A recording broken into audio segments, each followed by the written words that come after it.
கவலை இல்லையே என் இயேசு என்னோடு இருப்பதால்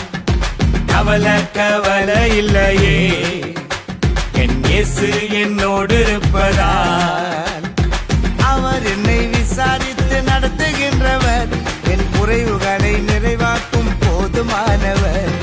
அவர் என்னை விசாரித்து நடத்துகின்றவர் என் குறைவுகளை நிறைவாக்கும் போதுமானவர் என் இயேசு